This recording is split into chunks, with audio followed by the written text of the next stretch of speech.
Bonjour tout le monde, ici Monsieur Cacahuète. Aujourd'hui nous sommes vendredi, ou plutôt bonsoir, vu l'heure qu'il est. Aujourd'hui nous sommes vendredi 8 mars 2019 et il est déjà 23h37.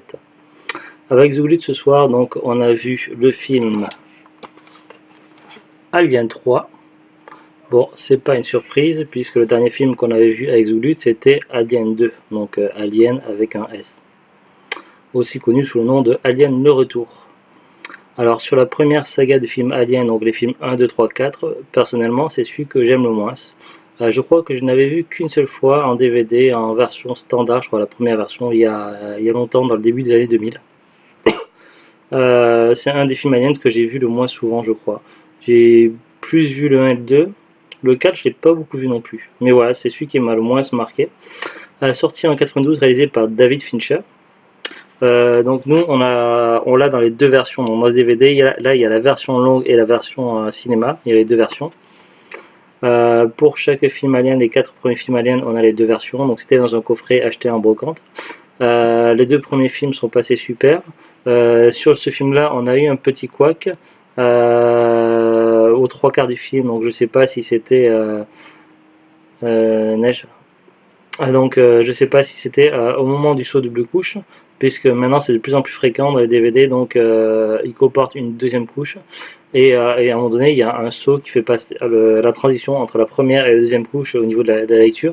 En gros, pour expliquer, c'est un peu comme s'il y avait deux épaisseurs sur le DVD et que le film est enregistré une partie sur la première épaisseur et la partie sur la deuxième épaisseur. Euh, et en gros, la transition entre la première couche et la deuxième couche entraîne un léger saut qui dure en général une petite seconde, voire une demi-seconde. Selon les films, le montage DVD, c'est plus ou moins flagrant. Ouais, je pense que c'est le mot qui convient le mieux, flagrant. Par moment, on s'en rend pas compte, tout simplement, ça dépend de comment est fait le montage DVD, tout simplement. Parfois, ce double couche se fait à un moment où aucun personnage ne parle. Des fois où c'est juste parce que des fois dans les films il y a des entre deux scènes avec un léger écran noir, tout ça. Donc des fois le sous double couche, on ne s'en rend même pas compte. Parfois ça coupe en plein milieu d'une parole et du coup c'est un petit peu embêtant. Là c'était au moment où dans la prison, parce que de toute façon tout le film se passe dans la prison, on va revenir après là-dessus. Mais donc à un moment donné, il y a le chef s'est fait fait attraper par l'alien, le chef des gardiens, et du coup il faut que quelqu'un prenne la relève. Et on demande, comme Ripley a le grade de lieutenant, on lui demande de prendre ce rôle-là. Et c'est dans ces dialogues-là qu'à un moment donné, normalement, je pense que c'est là qu'il aurait dû y avoir le sous-double couche, et c'est là que le DVD s'est mis à réfléchir et à freeze et à tout simplement planter. Donc bon, comme c'était un DVD d'occasion, donc il y avait une ou deux petites traces de doigts et une ou deux petites légères rayures. Ce que j'ai fait, c'est que j'ai enlevé le DVD, j'ai pris un mouchoir. Alors pas les mouchoirs qui sont dans les paquets, puisqu'ils sont épais, ils peuvent être pas très cool pour les DVD. Plutôt dans ces boîtes-là, parce qu'en fait, en général, tout ce qui est mouchoir dans ce type de format de boîte rectangulaire, en général, c'est pas tout à fait la même texture, c'est quand même plus léger, moins agressif. Et ça m'arrive parfois quand il y a des fois il suffit d'une trace de doigt pour gêner la lecture d'un DVD, donc ça m'arrive parfois, faute d'autre chose, de prendre un de ces petits mouchoirs là et d'essuyer légèrement au niveau de la trace de doigt pour essayer de ce que j'ai fait, donc j'ai nettoyé un petit peu le DVD, puis j'ai remis le film, je suis allé dans le chapitrage, j'ai remis là où on a été. On a senti comme un léger décrochage, mais cette fois-ci le DVD n'a pas planté, cette fois-ci il s'est mis en route. À savoir que j'ai rencontré également un problème similaire, donc aux trois quarts d'un DVD, c'était il y a un jour ou deux, Camelot saison 3, donc deuxième DVD, et du coup je relançais le DVD et ça plantait à chaque fois au même endroit, donc si j'allais directement dans le chapitrage, ça plantait aussi. Alors c'est un DVD que j'ai dû voir plein de fois et qui n'a jamais planté jusque là, donc que j'avais acheté neuf à l'époque à la FNAC, au champ à la FNAC ou à Virgin, je sais plus, c'était aux Champs-Élysées, quand j'habitais en région parisienne. Et donc c'est vrai que c'est un des rares DVD qui m'a suivi dans plusieurs déménagements, l'intégrale de Camelot, parce que voilà, Camelot quand même. Et donc je sais pas si c'est dû à l'usure ou quoi, mais j'ai eu un problème similaire sur Camelot et bah, j'ai été obligé de sauter le chapitre qui est planté, sinon ça passait pas tout simplement. Donc il faudra soit que je trouve une solution pour réparer ce DVD là, soit il faudra que je rachète un coffret de la saison 3 de Camelot, je ne sais pas encore. Bref, pour venir à Alien, donc voilà, donc finalement on a pu reprendre où on a été et poursuivre le film. Alors de quoi ça parle? En sachant que le premier Alien avait été réalisé par Ridley Scott, le deuxième par James Cameron et le troisième par David Fincher, et le quatrième c'est pas un français et j'ai un trou de mémoire là-dessus. Zulut ne dormirait pas, elle nous le dirait, mais là elle dort. Donc c'est pas grave, on y reviendra plus tard sur Alien 4. Donc celui-ci a été réalisé par David Fincher. Et, et donc je voulais dire un truc mais j'ai déjà oublié. Donc voilà, on va commencer déjà par lire le synopsis au dos. Ah oui, voilà, ce que je voulais dire, c'est que ça reprend. Ce qui est bien, malgré le changement de réalisateur, c'est que ça reprend exactement là où ça s'est arrêté. C'est-à-dire que dans Alien 2, donc, enfin, à peu de choses près, quoi. Dans Alien 2, donc, il y a le fameux combat mémorable entre la reine Alien et Ripley qui est dans une espèce d'exo armure servant pour la manutention. Donc elle se frite avec la reine alien. Finalement, le combat final est gagné. Il se repose dans les trucs de plus ou moins cryogénie, donc je sais pas trop comment on appelle ça dans la saga Alien. Et en attendant d'être récupérés ou sauvés ou quoi que ce soit, enfin je sais plus. Donc au final, ils sont plus très nombreux. Ils sont 3, non 4. 4 en quelque sorte ou 3 et demi. Enfin façon de parler quoi. Puisqu'il y a Ripley donc qui a survécu. X, donc un des soldats qui est arrivé dans Alien 2, mais qui était quand même assez amoché, donc il avait quand même de lourdes blessures. Newt, donc la seule survivante parmi les colons. Et puis Bishop, enfin la moitié de Bishop, puisque c'était un androïde et qui avait été salement amoché, donc ils étaient tous en mode repos.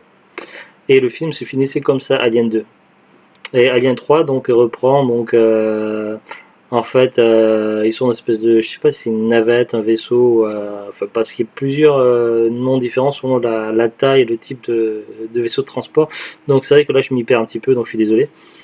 Donc ils sont dans le vaisseau, ils sont en repos et apparemment il y a un souci et leur vaisseau atterrit, s'écrase sur une planète isolée, une planète qui sert de prison. Le problème, c'est que voilà, je suis obligé de spoiler, j'ai pas le choix, mais voilà, sur tous les membres de l'équipage, il n'y a qu'une seule survivante, donc voilà. Ça serait pas Alien si le personnage principal était mort dans les 3 premières minutes du film, quoi. Donc voilà, je suis désolé de spoiler, mais il n'y a pas le choix. Et donc voilà, elle va se retrouver donc dans un univers carcéral où ils sont entre hommes et ils seront là parce qu'ils ont commis un certain nombre de crimes plus ou moins graves. Parmi ces criminels-là, il y a des violeurs, enfin il y a tout un tas de comportements différents, de personnalités différentes. Il y a aussi même des gens complètement cinglés. Et ils se sont habitués à vivre isolés, de ne plus avoir de contact avec des femmes, et donc du coup ça va les perturber en fait. Le fait qu'une femme arrive. Donc ça va déjà être un élément perturbateur. Donc elle va arriver, elle va essayer de comprendre un peu ce qui s'est passé, comprendre ce qui est arrivé à ses camarades. Elle va chercher à s'intégrer plus ou moins à cet univers en attendant des secours éventuels. Le problème, c'est que finalement, elle croyait être la seule survivante, ce n'est pas le cas. Et là, on se retrouve à nouveau dans un style. Donc là, c'est vrai que Alien 2 avait changé un petit peu d'orientation. Dans Alien 1, on était sur du huis clos. Alien 2, on était plus sur de l'action, quand même, de l'action horreur. Et dans Alien 3, on retourne sur du huis clos avec une seule créature. Du moins en théorie. Après, oui, bon, il y a le cas de Ripley, tout ça, mais bon, là, ça serait un peu spoilé, tout ça, donc c'est un peu particulier, surtout si vous n'avez pas vu. Mais bon, après, il suffit de connaître le titre du quatrième film qui s'appelle Alien la Résurrection, et puis voilà quoi, déjà, ça donne un petit indice quand même. Donc voilà, donc le cauchemar continue pour Ripley, et puis elle va devoir faire face à ça. En gros, c'est comme ça que je résumerai le film, moi. On va voir maintenant si le synopsis au dos du boîtier va dans ce sens-là ou pas. Sachant qu'il y a deux versions, donc la version cinéma et la version longue, qui n'est pas la version Director's Cut, mais on en reviendra là-dessus après. Alors, bon, voilà, gros spoil déjà, je suis désolé, mais voilà. Il suffit de lire le synopsis et on se fait spoiler. Cette fois, la bête éternelle. Donc voilà, merci à ceux qui font les jaquettes. Alors ensuite, ils nous disent: la navette de Ripley échoue sur la planète Fiorina 161, qui abrite les plus dangereux criminels de l'univers. Recueillie dans cet univers pénitentiaire, Ripley découvre avec horreur qu'elle abrite en elle un alien. Encore du spoil. Elle va donc une nouvelle fois devoir affronter son mortel ennemi, mais sans armes ou technologie moderne. Troisième volet de la plus terrifiante saga de l'histoire de la science-fiction, mise en œuvre par David Fincher, Seven, Fight Club. J'ai bien aimé Seven, mais j'ai préféré Fight Club. Fight Club, c'est magique ce film, et malheureusement, je ne l'ai pas en DVD, donc il faudra vraiment que je le trouve un jour. Mais voilà, je recommande Fight Club, c'est film, et voilà. Alien 3 est sensiblement différent des deux films précédents. Sigourney Weaver y est plus charismatique que jamais face à une nouvelle race d'aliens terrifiante. Le film, dans ses deux versions, version cinéma avec les commentaires de Terry Rowling et de son équipe, et version longue contenant 29 minutes en plus. Au niveau des langues, anglais, français, hollandais, grec. Nous, on l'a vu en français, et comme on a fait pareil que pour la Alien 1 et Alien 2, on a choisi la version longue. À savoir que apparemment la version longue n'a peut-être pas été montée en même temps que la version standard. Je vais regarder sur Wikipédia dans quelques instants s'ils disent quelque chose là-dessus, mais il se trouve que finalement ils ont pas réussi à avoir les mêmes doubleurs pour certains personnages dans la version longue, et donc du coup à un moment donné, quand c'est les ajouts des scènes supplémentaires de la version longue, et bien la voix française elle change à un moment donné. Donc voilà, c'est pas très embêtant, mais ça surprend un petit peu. Bon, maintenant on va essayer de voir un petit peu ce que peut nous dire en plus Wikipédia, parce que bon, c'est vrai que contrairement aux autres aliens, c'est le film Alien que j'ai vu le moins. Après, à savoir de mémoire, il y aurait deux origines différentes au niveau de parce que vous savez, vous avez le facehugger et après l'alien que l'on appelle le xénomorphe. Mais pour qu'il y ait un xénomorphe, il faut que le facehugger attrape le visage de quelqu'un et qu'il fasse apparaître la créature intérieure qui sort après par le ventre. Ça, c'est le principe d'Alien, c'est la base. Eh bien, le facehugger doit trouver une victime pour créer son alien. Les aliens que l'on voit dans Alien 1 et 2, les xénomorphes, sont créés à l'image d'humains, donc c'est plutôt une forme debout, qui s'approche plus ou moins des humains. À savoir que donc le facehugger, ne pouvant pas s'en prendre à des humains, donc dans Alien 3, puisqu'au moment où il voudra créer un xénomorphe, il n'aura pas accès à l'être humain sous la main, notamment tout simplement parce que les survivants avant le problème de vaisseau, avant qu'ils soient morts, quand ils étaient dans le vaisseau, avant d'arriver sur la planète prison, ils étaient en cryogénie, et cryogénie, ça fait un petit peu comme un sarcophage recouvert, tout ça, et voilà, il faut pouvoir accéder à l'intérieur. Donc le facehugger n'ayant pas pu réussir ce qu'il voulait réussir, il a attendu dans le vaisseau d'arriver sur la planète prison, de s'en prendre à la première chose qu'il voyait. Alors dans une version, apparemment il s'en prendrait à un chien, et dans une autre version il s'en prendrait à une vache. Du moins, ça c'est des échos que j'avais lu quelque part il y a un moment, et il me semble que dans mes souvenirs il y avait une histoire de chien, parce que moi j'avais vu la version standard, et là aujourd'hui on a vu la version longue, et effectivement il est bien mention d'une vache, et on voit bien donc le xénomorphe sortir de la vache. Enfin, du moins il coupe des plans évidemment, mais bon voilà, c'est suggéré. Bon, maintenant on va voir ce que Wikipédia a à nous dire exactement. Sachant que Wikipédia est mis à jour par les utilisateurs, par n'importe qui, donc des fois il peut y avoir des conneries, ça arrive. Alors, Alien 3 typographié, donc ça veut dire la façon dont c'est écrit, Alien au cube, bien qu'il n'y a pas de cube ni d'alien en forme de cube, donc voilà. C'est juste la typographie, donc c'est un style d'écriture. Donc Alien 3 typographié Alien 3, donc Alien au cube sur les affiches, est un film de science-fiction horrifique américain réalisé par David Fincher, sorti en 92. C'est le troisième film de la saga après Alien le 8e passager en 79 et Alien le retour en 86. La saga Alien s'est poursuivie avec un quatrième opus, Alien la résurrection en 97, mais ça on y reviendra plus tard dans une autre vidéo. Donc le synopsis, donc ça je vais pas le lire. Donc, résumé de la version longue, donc ça c'est un gros chapitre, un gros pavé, et puis je vais pas le lire parce que ça serait spoiler tout le film, donc du coup ça aurait plus d'intérêt. Bon là par contre il y a un pavé un peu moins grand qui parle de la version longue, donc on va voir ce qu'il a à nous dire de particulier au niveau des différences entre la version courte et la version longue. Donc ils nous disent: à la suite de nombreux désaccords avec la 20th Century Fox, le réalisateur David Fincher quitte la production du film avant le montage. De nombreuses scènes tournées par le cinéaste sont donc absentes de la version cinéma qui dure 1h50. Ah. Une version longue de Alien 3, officiellement appelée Assembly Cut, avec plus de 30 minutes de scènes supplémentaires, ressort en décembre 2003 dans le coffret Alien Quadrilogy, puis en 2010 dans un coffret Blu-ray Alien Anthology. Cette version tente de reconstituer la workprint, version de travail de David Fincher que le studio a rechigné, mais va plus loin et ajoute la correction des couleurs, des effets spéciaux supplémentaires et un son remixé 5.1.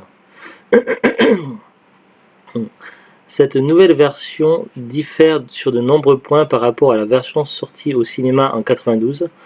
Par exemple, dans la version cinéma, le xénomorphe sort d'un chien, donc oui voilà j'avais raison, alors que dans l'édition spéciale, il sort d'une vache déjà morte. On découvre que Ripley est retrouvée par Clemens au bord de la rive et non à bord de l'IIV, comme le suggérait vraisemblablement la version cinéma.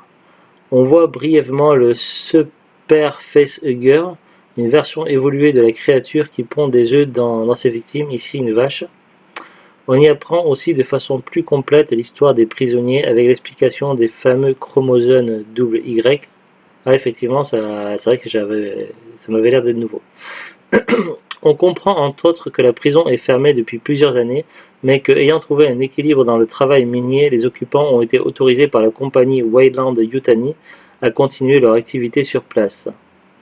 Ah oui, donc c'est vrai que je l'avais vu moi en version cinéma, donc la version standard avant, et c'est vrai que voilà, Ripley était dans une prison, ils sont en prison, il y a un alien, il doit survivre, basta. En gros, c'est plus ou moins ça. Donc c'est vrai que cette version-là, quand même, la version longue, apporte des détails plus intéressants au niveau des backgrounds, donc c'est vrai que ça vaut le coup quand même de l'avoir vu au moins une fois en version longue. Cette version donne aussi beaucoup plus de détails sur la biographie de Clemens. La fin, elle aussi, est différente. Si dans l'édition de 92, la reine alien sort du corps de Ripley quand celle-ci se suicide, il n'en est rien de la version longue. Ah ben oui, c'est vrai que je me souvenais de ça, que c'était au moment où elle plongeait dans le truc en fusion, tout ça. Donc voilà, on ne peut pas faire sans spoiler, donc je suis vraiment désolé. Mais voilà, il y avait la reine qui sortait du corps de Ripley, sauf que là, on l'a pas vu du tout ce soir.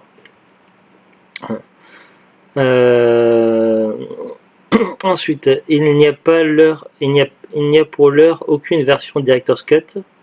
En effet, David Fincher est embrouillé avec les producteurs qui ont monté puis remonté son film sans son accord, n'a pas voulu y retoucher. Le réalisateur a en quelque sorte renié ce film, qui était pourtant son tout premier long métrage. Par exemple, dans sa filmographie présente sur le DVD de son film Panic Room, un film plutôt bon que j'avais bien aimé, il n'est pas fait mention d'Alien au cube, donc Alien 3, il refuse même d'évoquer cette expérience. Donc il doit l'avoir encore bien en travers de la gorge. Pour le doublage français du film, des scènes supplémentaires, Tania Torrance et Pascal Renwick sont les seuls comédiens à reprendre leurs places respectives pour Ripley et Dylan. Oui, c'est bien ce qui me semblait. Tous les autres personnages ont de nouvelles voix françaises, c'est pour ça que j'ai été assez surpris. Par exemple, pour Clemens, Patrick Osmond a dû remplacer Daniel Sarky, mort en 99. Ah oui, parce que la version longue, le montage, ils ont dit, était en 2003, sauf que le doubleur est mort en 99. Donc il aurait eu quelques difficultés à faire le doublage des versions supplémentaires, étant donné qu'il était déjà mort. Donc ça paraissait compliqué, même impossible. Sauf si on va dans le surnaturel, et encore, bon, là c'est encore autre chose. Dans la version longue, certains dialogues déjà présents dans la version cinéma ont dû être redoublés en français pour être en raccord avec les suppléments. En effet, d'un passage à l'autre, Ripley et Clemens passent du tutoiement au vouvoiement et vice-versa. Ah oui, c'est vrai, moi sur le coup, j'avais pas percuté, mais c'est Zulu sur le moment où on le regardait qui me l'a fait, qui me l'a dit. Je comprends pas. Il a tutoie, puis après il a vouvoie, tout ça. C'est elle qui a capté le truc. Moi je l'aurais pas vu si me l'avait pas. Je sais pas, j'ai un trou de mémoire au niveau des mots. Des fois, je veux dire des mots, puis ça sort pas. Donc, s'il m'avait pas dit, voilà. Bon, je voulais dire un autre mot, mais j'arrive pas à le sortir. Donc voilà, qu'est-ce qu'on peut dire d'autre? La version standard durait 114 minutes, la version longue 145 minutes. Voilà, donc après développement, distribution des rôles. Ah, là ils disent quelque chose, on va y voir. Au niveau des rôles, Malcolm Bean, qui jouait le caporal Dwayne X dans Alien le Retour, avait menacé de poursuivre en justice les producteurs d'Alien 3, car ces derniers voulaient utiliser son corps avec le torse explosé par la sortie d'un alien. Bean, qui espérait reprendre son rôle dans cette suite, ne voulait pas que son image soit utilisée de la sorte. Finalement, l'utilisation brève d'une photographie de son personnage lui permit d'être payé autant que pour le second film.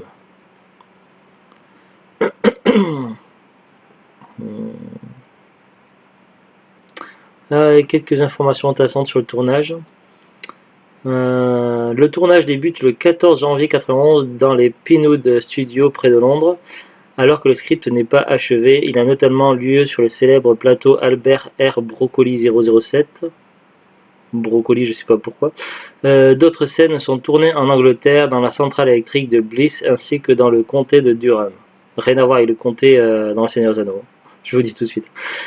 Peu après la fin du tournage, certaines scènes avec Sigourney Weaver durent être retournées. Entre-temps, l'actrice avait laissé repousser ses cheveux. Pour éviter qu'elle ne se rase à nouveau, ses cheveux ont été cachés sous une prothèse en latex. D'après les superviseurs des effets spéciaux du film dans le commentaire audio du DVD, c'est le premier opus à utiliser des images de synthèse dans de rares scènes cependant, notamment celles où on voit l'alien recouvert de plomb fondu. Les scènes spatiales quant à elles ont été réalisées avec l'usage traditionnel de maquettes. Oui, comme les Star Wars 4-6. C'était un procédé classique à l'époque. Mais je crois que c'était vraiment George Lucas qui était vraiment le premier à s'être lancé là-dessus. Je crois que c'était un précurseur, si je dis pas de bêtises. Après, peut-être que je me trompe. Donc, voilà, après, il y a eu des récompenses, des nominations, tout ça. Il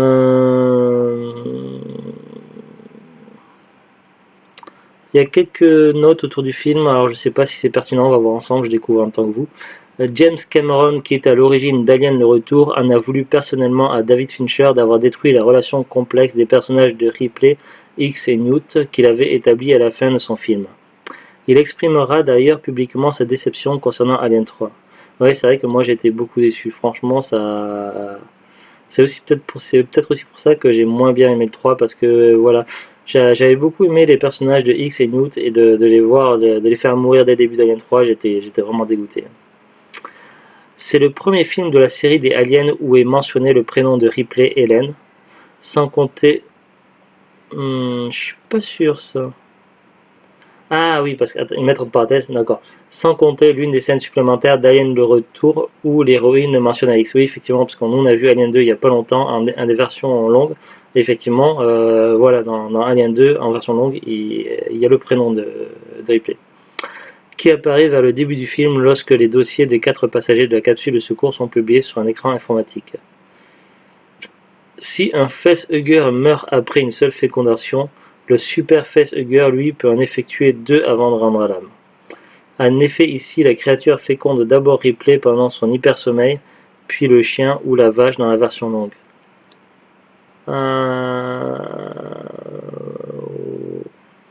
Là, on s'est posé la question avec Zuglut, mais c'est vrai que c'est une partie du scénario qui manque de clarté, que pour moi, il y a une faille dans le scénario, un truc qui cloche. Parce qu'on voit un plan à un moment donné où il y a eu de l'acide sur une des capsules de cryogénie, mais apparemment sur le plan que nous on a vu sur on n'avait pas l'impression que c'était ouvert. Après bon, nous on a vu sur une télé cathodique, donc la définition n'était pas extraordinaire, Mais voilà, on n'avait pas l'impression que c'était ouvert. Et puis, si ça avait été ouvert, pourquoi le facehugger s'en est pris à une vache ou à un chien? Je veux dire, il avait en face de lui, il y avait Ripley, X, Newt.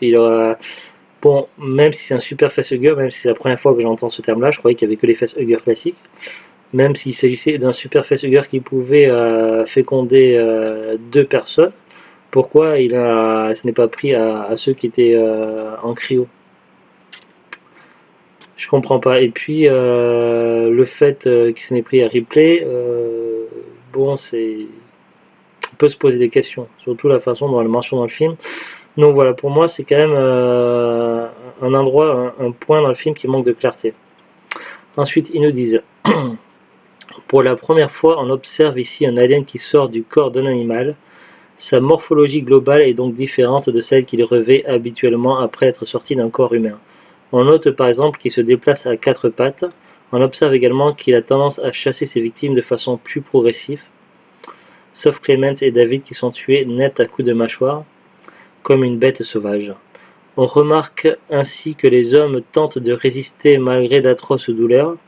Autre détail, le chest burster, forme bébé de l'alien sortant du corps de l'animal, possède déjà des bras et des jambes, ainsi qu'une seconde mâchoire, alors qu'en sortant d'un être humain, il se présentait sous une forme proche de l'asticot sans membres. Enfin, ce spécimen ne possède pas quatre grosses épines dorsales, elles ont été supprimées pour des raisons techniques, le figurant ne pouvant pas tourner la tête avec elles.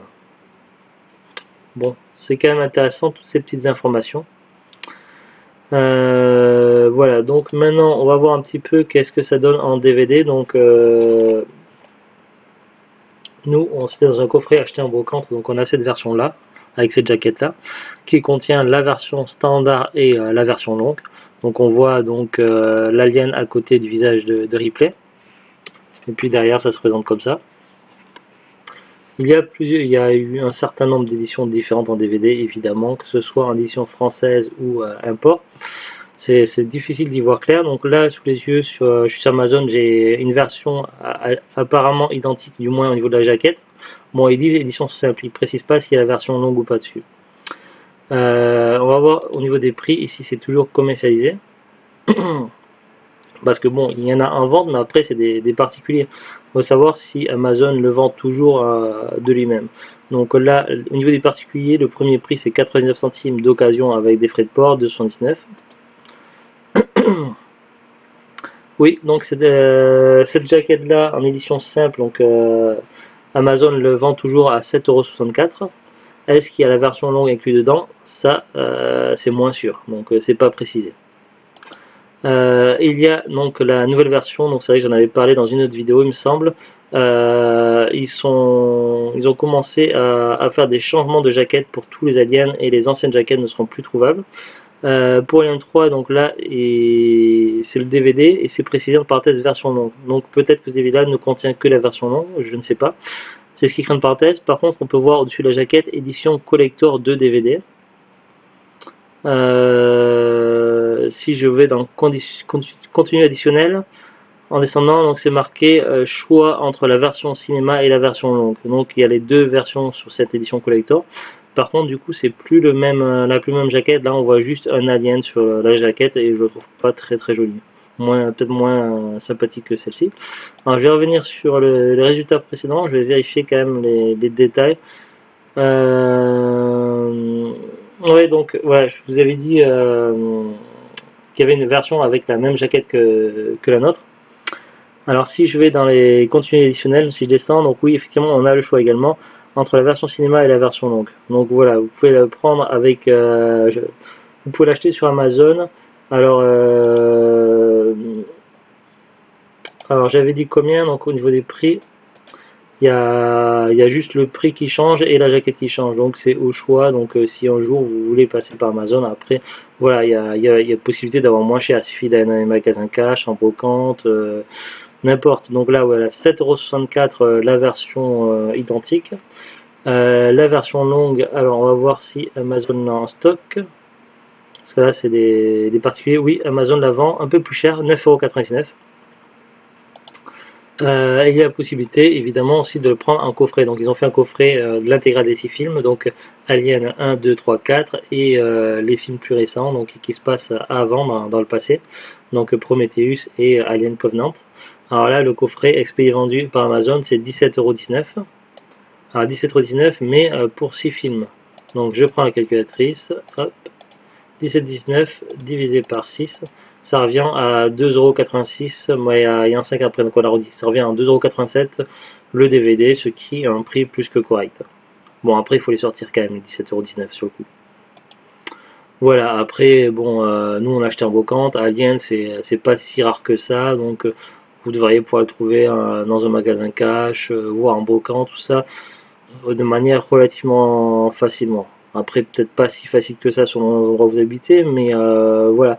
Disons que les DVD plus rares, il y en a beaucoup, beaucoup de DVD qui existent qui sont plus rares qu'Alien, quoi. En plus, il me semble que je ne suis pas le seul à trouver Alien 3 le moins bon des 4. Donc voilà, je pense que c'est un petit peu le mal aimé par rapport aux autres aliens, donc je pense qu'il ne doit pas être trop galère à trouver. Après, voilà, c'est un peu de la théorie, donc après à vous de voir. Sinon, globalement, le film il se regarde plutôt quand même pas mal. Donc voilà, on a quand même passé un bon moment.